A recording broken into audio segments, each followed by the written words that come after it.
আমার তো মনে হয় মার ছবি পড়ানো উচিত, এখন মার স্ক্রিপ্ট গুলো পাবলিশ করা উচিত, পড়ানো উচিত, এগুলো এখন করা উচিত।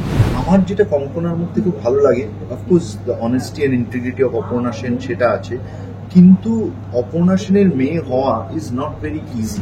ছোটবেলায় আমার মনে আছে, আমার বয়স তখন হয়তো 4 বা 5 বছর বয়স, যখন মা এবং বাবা আমাকে জিজ্ঞেস করেছিলেন, তুমি কঙ্কনা সেন হতে চাও না তুমি কঙ্কনা শর্মা হতে চাও? ব্যক্তি আর এটাকে আমি আলাদা করে দেখতে চাই না। Of course Kalyan Roy is her husband, কিন্তু ব্যক্তি এবং আর্টিস্ট অপর্ণা সেনকে আমি একভাবেই দেখতে চেয়েছি।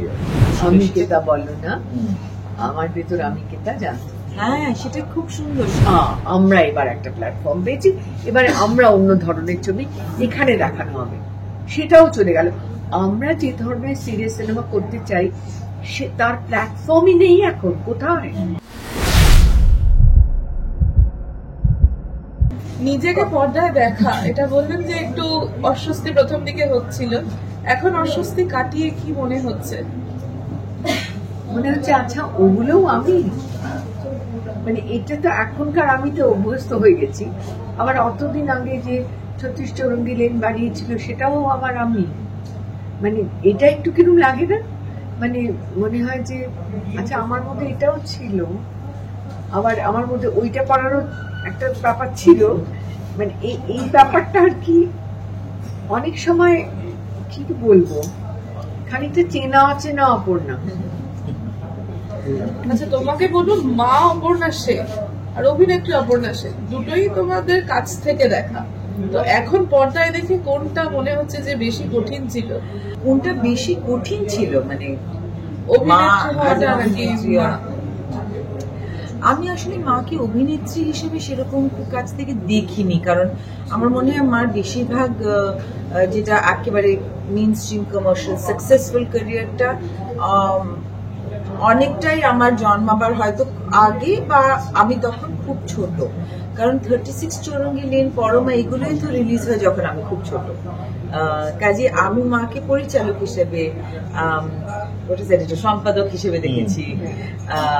তো I've always seen her in very capable and efficient and myriad roles. এবং আমি ছোটবেলায় যখন মার সঙ্গে অভিনয় করেছি মার পরিচালনায়, তখন আমি বলতাম যে একজন পরিচালক অনেকটা একজন মায়ের মতন, বিকজ পুরো ইউনিটটা ধরে থাকতে হয়। ক্রিয়েশনের অ্যাসপেক্টটা, মানে পুরো জিনিসটাই has been created, written and directed by my mother, বা the way the mother nourishes the child, this I found the similarity. কাজে আমার মা এখন মা আলাদা, মা এখন পরিচালক আলাদা, এটা কোনোদিনও এই পার্থক্যটা আমি বুঝিনি। কঙ্কনা, যদি তোমাকে জিজ্ঞেস করা হয় যে মায়ের কোনো পরিচালিত ছবি তুমি আবার রিমেক করবে, তাহলে কোনো ছবি কি মাথায় রয়েছে, কিছু কি করতে চাও? I would not dare. Such a silly thing. একেবারে সেরকম কোনো ইচ্ছে নেই। মানে ছবিগুলো আমি হয়তো স্টাডি করতে চাই, আবার দেখতে চাই, আলোচনা করতে চাই, কিন্তু রিমেক করার আমার কোনো ইচ্ছে নেই। ম্যাম, আপনার কাছে প্রশ্ন, পরমা কি আপনি এখন বানাতেন যদি এই সময় হতো? না, কারণ পরমা যখন তৈরি করেছিলাম সেই সময় সমাজটা যেরকম ছিল, আজকের সমাজটা তো সেরকম আর নেই। আজকের সমাজ অনেকখানি বদলে গেছে। একটা জিনিস পরমাতে বলা হয়েছিল যেটা এখনো সত্যি, সেটা হচ্ছে অর্থনৈতিক স্বাধীনতা ছাড়া স্বাধীনতা সম্পূর্ণ নয়, সেটা এখনো সত্যি। কিন্তু তা বাদে পরমাতে যে এই যে নিজের আইডেন্টিটি খোঁজা, এটা কিন্তু মেয়েরা অনেকাংশে, অন্তত শহুরে শিক্ষিত মধ্যবিত্ত যারা মোটামুটি, তারা কিন্তু অনেকটা পেয়ে গেছে। আগে কিরকম বাচ্চাদের জিজ্ঞেস করা হতো যে বাবা কোথায়, বাবা অফিসে কাজ করছেন, মা কোথায়, মা রান্না করে। এখন বাবা কোথায়, বাবা অফিসে, মা কোথায়, মা অফিসে। এখন তো এরকম হয়ে গেছে না, এখন বাচ্চারা আর ভাবতেই পারে না যে মা বাইরে কাজ করছে না। সুতরাং সেইখানে কিন্তু একটা অলরেডি একটা আইডেন্টিটি মেয়েদের পেয়ে গেছে। এটা আমি বলবার চেষ্টা করছি না যে একটা কাজ করলেই তার থেকে নিজের আইডেন্টিটি পাওয়া যায়।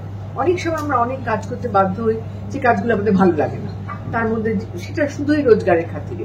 তার জন্য যে আলাদা করে নিজের ভেতরকার সত্তা বা আইডেন্টিটি খুঁজে পাওয়া যায় তা নয়, কিন্তু পরমা আর নতুন করে করা মানে একটা মেয়ে সে বিভিন্ন ভূমিকা পালন করছে একটা যৌথ পরিবারে, জয়েন্ট ফ্যামিলিতে, কারো কাকিমা, কারো মা, কারো বৌদি, কারো জেঠিমা, যাই হোক।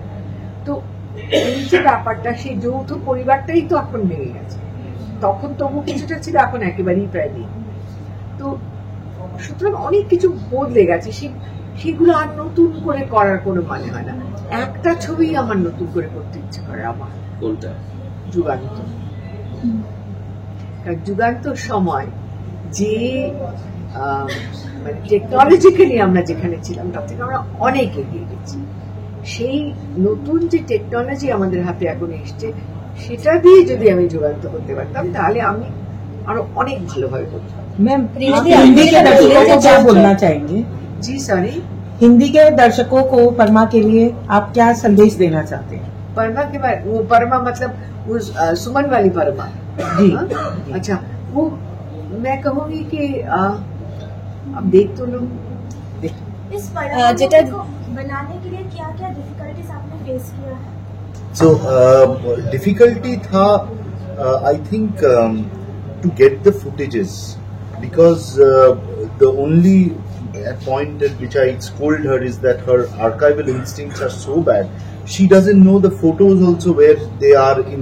So I actually went to her house and ransacked her room to get out the albums and these photos which you see, and also a friend of ours helped a lot.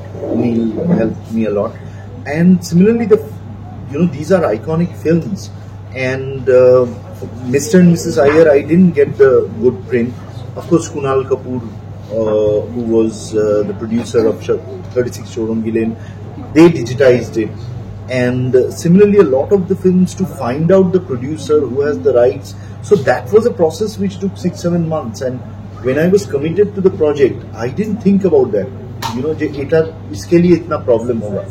So I think that was the most difficult part of the process. And the other difficult part was बहुत enjoyable था, in the sense to capture the entire gamut of her work. आप देखिए, माने as a mother, as a daughter, as an actress, as a activist, politically aware person, as the editor of Shananda, and finally, of course, as a filmmaker. So to structure the film was a big challenge. Lekin that was the fun of why I did it also, apart from my subject, love for my subject. But I thought that okay, so these are the different, because that is what will capture the person, and as a filmmaker, as a writer, that was the main challenge for me. আপনি যেটা বললেন যৌথ পরিবার, এই মুহূর্তে যেটা joint family ভেঙে nuclear family হয়েছে, এবং সম্প্রতি যে কলকাতার আমূল পরিবর্তন নিয়ে আপনি যেরকম ভাবে বলেছেন, সেখানে দাঁড়িয়ে এই মুহূর্তে কলকাতার বা এই জেনারেশনের মেয়েদের মধ্যে, যেহেতু আপনার ছবির মাধ্যমে আমরা মহিলাদেরকে অনেক রকম ভাবে জানতে পারি এবং তাদের মনের ভেতরে ঢুকতে পারি, কতখানি কি বলবেন, মানে কি ভালো খারাপ কোন দিকটা আপনি দেখতে পান এই জেনারেশনের বাঙালি মেয়েদের মধ্যে? খারাপ কিছু বলবো না, খারাপ সত্যি সত্যি আমি দেখি না, কারণ সবাই তো নানান রকম ভাবে মানে জীবন যুদ্ধে সবাই ব্যস্ত, মানে জীবনটাই এত কঠিন হয়ে গেছে এখন। আমি যখন মানে গাড়ি থেকে যাই আর আমি দেখি যে ট্রামে গাদাগাদি করে ভিড়ের মধ্যে, ট্রাম না বাসে গাদাগাদি করে ভিড়ের মধ্যে যখন তারা যাচ্ছে, বা ওই সকাল থেকে বসে আছে বাচ্চাদের স্কুল থেকে আনবে, ওইখানে তাদের মধ্যেই কিন্তু তারা আনন্দ খুঁজে দিচ্ছে, টিফিন ভাগ করে মারা খাচ্ছে, তাদের মধ্যে তারা হাসি গল্প করছে। এই যে তাদের পুরো দিনটা যে কতটা কঠিন, এখন মনে হয় যে প্রথমত মানে ডাবল ইনকাম ছাড়া, দুজনের ইনকাম ছাড়া আজকাল সংসার চালানো মুশকিল। সুতরাং মেয়েরা কাজ করছে, প্লাস মেয়েরা বাড়ির সমস্ত দায়িত্বটা নিয়েছে, কারণ এখনো সেইটা একটা আমাদের ভাবনা, সেই কন্ডিশনিং ছোটবেলা থেকে যে মেয়েদের সংসারটা সামলানোটা মেয়েদের কাজ, সেটা এখনো কিন্তু যায়নি। সুতরাং সেটা এটাও করছে, আবার বাইরে এটাও করছে। আমরা বলতে পারি সানন্দে আমরা বলতাম ঘরে বাইরের সমান তালে, কিন্তু ঘরে বাড়ির সমানতালিটা কি সত্যি খুব ন্যায্য, খুব জাস্ট, খুব ফেয়ার? মানে এটা কি সত্যি ফেয়ার যে একটা মেয়ের উপরে এইরকম চাপ থাকা উচিত যে বাচ্চাদের মানুষ করবে, সমস্ত তাদের হোমওয়ার্ক হচ্ছে কিনা দেখবে, তার সংসারটা ঠিক করে চালাবে, বাইরের সমস্ত কাজটা ঠিক করে করবে? এটা আমরা করেছি, আমিও করেছি, কিন্তু সত্যি সত্যি কি এটা খুব ঠিক? সংসার তো দুজনেরই, সংসার তো দুজনেরই, ছেলে মেয়েও দুজনেরই। মেয়েরা অফিসে গেছে, ছেলেরা রান্না করে সেরকম ভাবে ঢোকে। তারা আজকাল, তবু আমি বলবো যে আজকাল বাবারা অনেক বেশি হ্যান্ডস অন, বাবারা অনেকটা হেল্প করে, কিন্তু তাহলেও আমি বলবো যে বেশিরভাগটাই মেয়েরা ওই একটা, আমি দশভুজা, এটা একটা খুব একটা আনন্দের গর্বের কথা, কিন্তু সেইটা চালিয়ে যাওয়াটা ঠিক নয়। আমি বলবো যে নিজের মতন করে বাঁচুন এবং নিজেকে যথেষ্ট মূল্য দিতে শিখুন।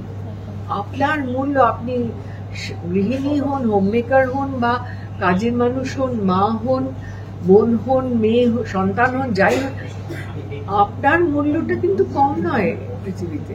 এবং জীবন আপনার একটাই, আমি অন্তত মনে করি একটাই জীবন, সেই জীবনটাকে আপনি একেবারে দারুণভাবে বাঁচুন। কেন আপনি ছাড়বেন? আপনি একটি এপিসোড আপনার দেখেছিলাম, সেখানে আপনি বলেও ছিলেন যে আপনার জীবন শুধুই আপনার, আপনি আপনার মতন করে ভালোবেসে বাঁচুন। এখনকার মহিলারা কি সেরকম ভাবে এখনো অব্দি ভাবতে পেরেছে, শহুরে মহিলারা বাদ দিয়ে? না না, মানে শহুরে মহিলা বা গ্রামের মহিলাদের আমরা কতটুকু পাই জানতে পারি, সেটা আমরা সত্যি জানতে পারি না। কিন্তু শহরতলিতেও বা এই সাবাবসেও আমরা দেখি যে প্রচন্ড খাটতে হয়, মহিলা প্রচন্ড খাটতে হয়, এবং এতটা পরিশ্রম মনে হয় আমার মাঝে মাঝে মনে হয় এটা কিন্তু খুব ন্যায্য নয়। মায়ের কোন প্রিন্সিপাল, যেগুলো মা যা যা বললেন লাইফ নিয়ে, কোনগুলোকে ভীষণভাবে মনে হয় যে না এটা না মায়ের থেকে আমাকে ইনভাইট করতেই হবে, জাস্ট লাইফ আমাকে মেনটেন করতেই হবে? কোনটা ভীষণভাবে ইন্সপায়ার করে মায়ের কথা বা মায়ের জীবনের কোনো একটা কথা? বাবা, এত রকমের এরিয়া আছে না যে সেগুলো ঠিক মানে আমি এখনো মানে কিছু করে উঠতে পারিনি। কিন্তু মানে মা যেরকম দারুণ রান্না করেন, দারুণ রান্না করেন, আমি সেরকম রান্না করতে পারি না, একটু একটু পারি।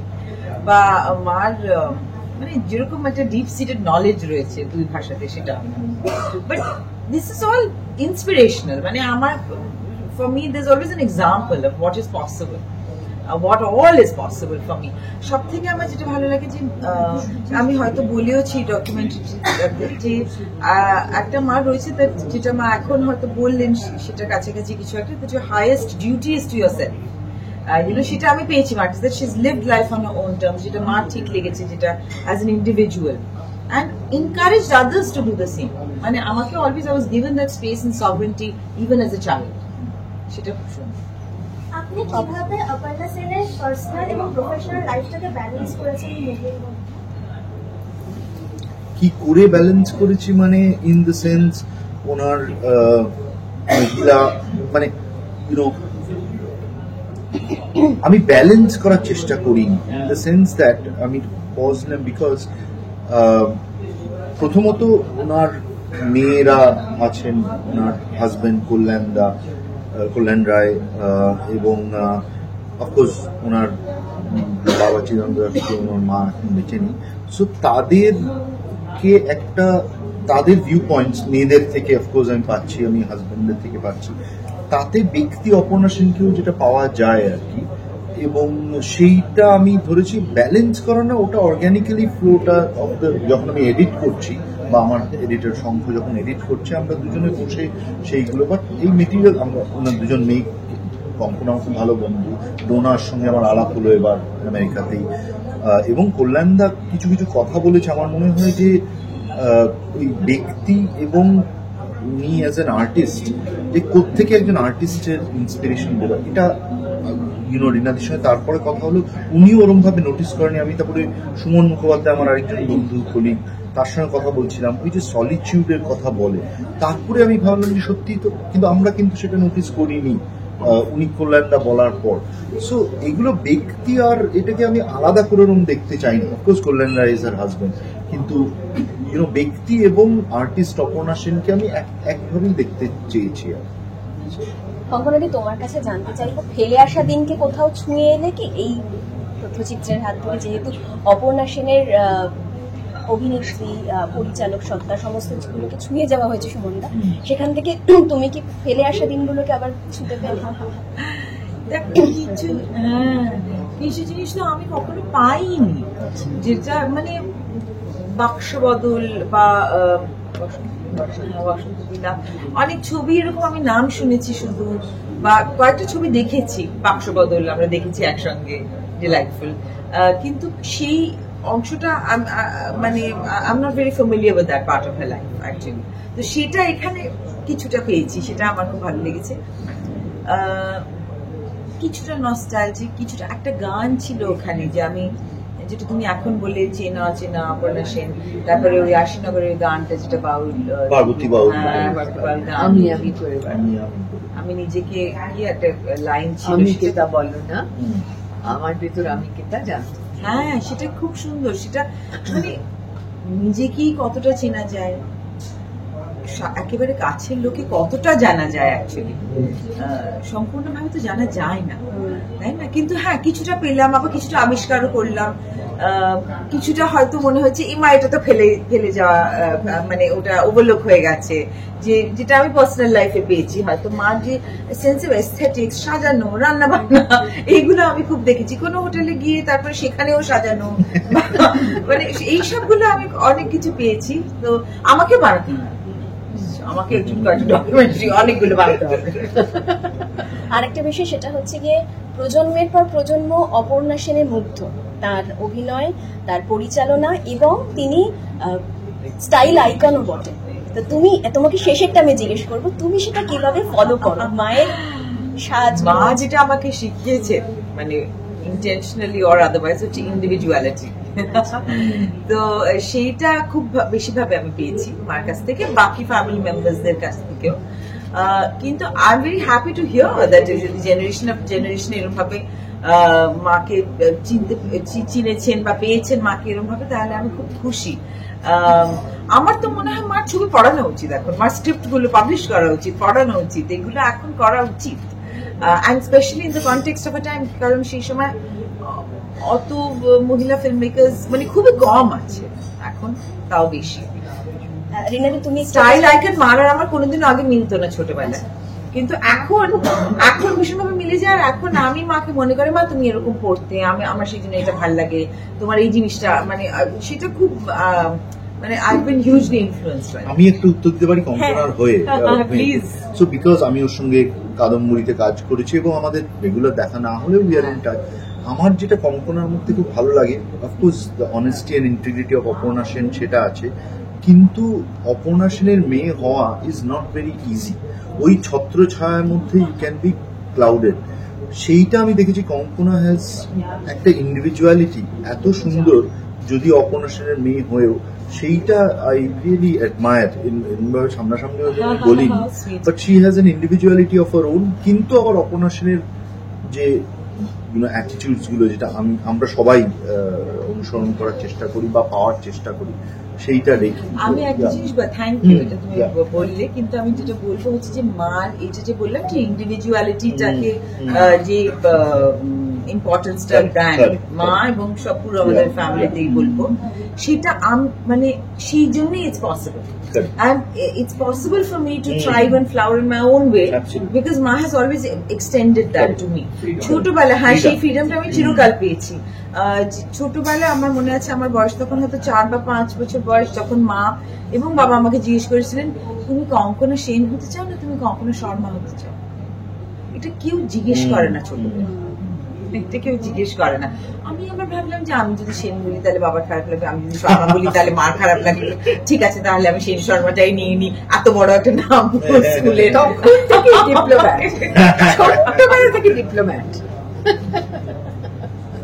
আরেকটা বিষয় রিনাদি, আপনি যেটা বললেন যে এতগুলো কাজ করে ফেলেছি, আমি এখন এটা দেখতে দেখতে ভাবলাম এত কাজ করে ফেললাম, মেয়েরাও বড় হয়ে গেল, এবং কঙ্কনাদি যেটা একটু আগে বললো যে অনেক কিছু পাইনি, বাক্স বদল বা ইত্যাদি প্রভৃতি, তো সেখান থেকে মেয়েদেরকে সময় দেওয়া, মেয়েদেরকে বড় করে তোলা, এইগুলোকে তুমি কিভাবে ব্যালেন্স করতে?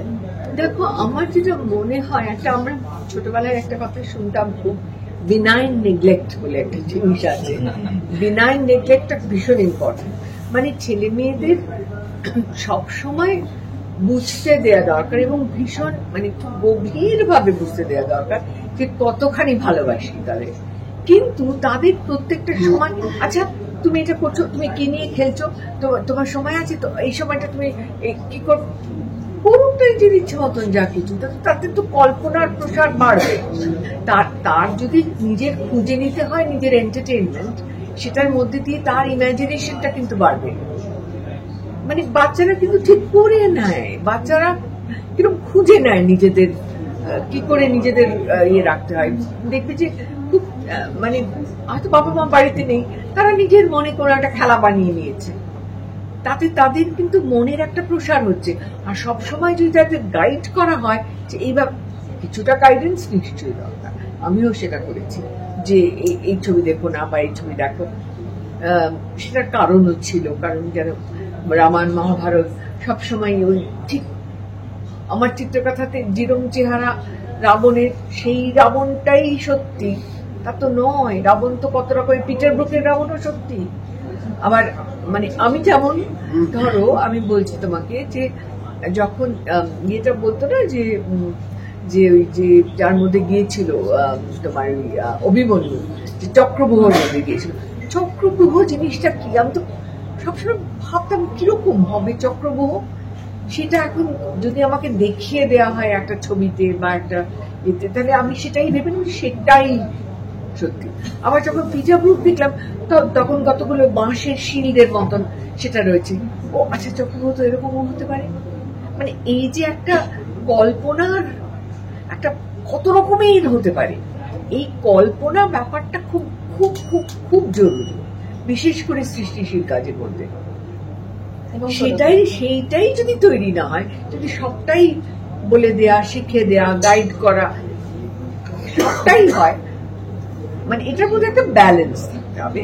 একবারে কিচ্ছু করবে না সেটাও আবার ঠিক নয়, চড়ে খা এটাও নয়, কিন্তু আবার খানিকটা ছেড়ে দেয়া সেটাও হয়। I will also want to add that it was, I mean, they will cheat because I can explain it better.